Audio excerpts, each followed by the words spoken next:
This is Claire from Claire's Culinary Adventures. You're looking at my Orinoco banana plant. I bought it earlier this year in May, and I've been growing it. I did show it in a couple other videos, but I never talked about it. So we're going to talk about it today. Um, it's when I bought it. Well, let me show you what it looked like when it came to me. This is this little thing. This little thing. It looked like it wasn't even as tall as my finger. It came in this little pot just like this. And I thought it was gonna die. I didn't think it was gonna live. Anyway, I put it in a little pot. I'm gonna die. I didn't think it was gonna live. Anyway, I put it in a little pot, moved it around the yard, for sun and stuff, and then it started growing. So I moved it to this plastic bucket you're looking at here now. And, every other week or two, it put on a leaf. And so it's been doing pretty good in the sun. And, it's out in the sun because banana loves sun. Why did I buy it? Well, look at these.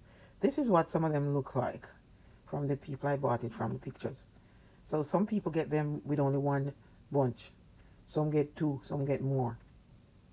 Why did I buy it? I bought it because it can take the cold. They say it can take temperatures of up to 15 degrees. No, I don't know about that, and I will try not to let it get to that kind of temperature. But anyway, I like it because it's cold hardy, and I also like that it bears between 6 to 9 months.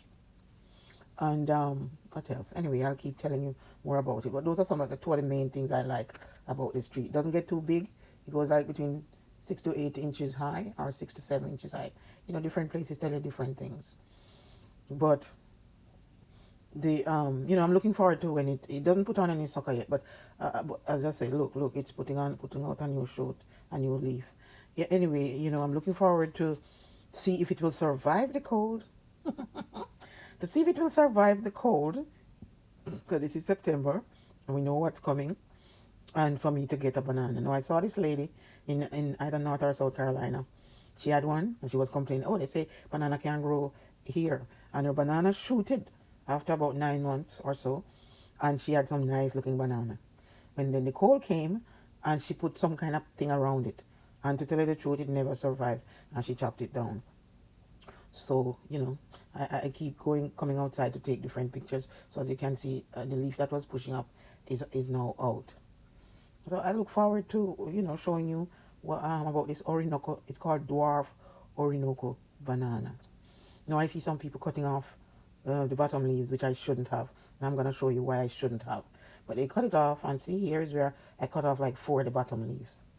But that was a bad idea. Back in Jamaica, we don't cut off no leaf. My father used to grow them in our bush, below the yard. And we never cut off no leaf. The only time you cut off leaf is when the leaf dry. That's how we used to do it.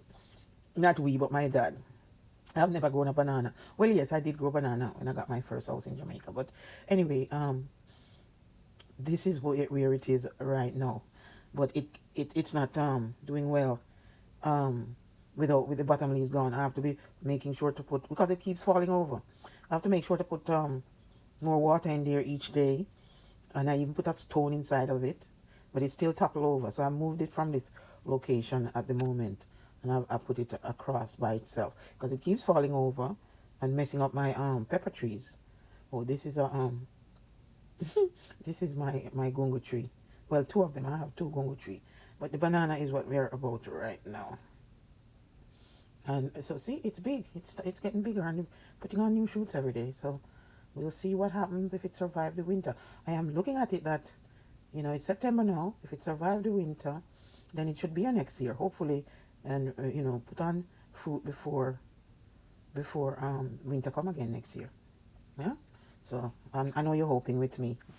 I would love to have bought a Cavendish because Cavendish is more like Gros Michel for us. We say Gros Michel, but I think it's Gros Michel. Anyway, this is what I have right now, and I just have to live with it.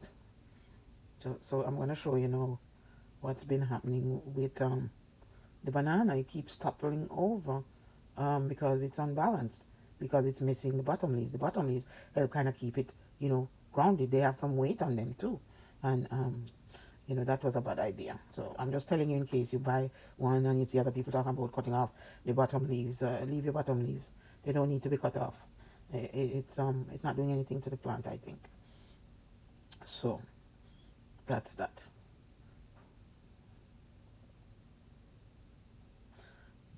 So I moved it and put it right over here.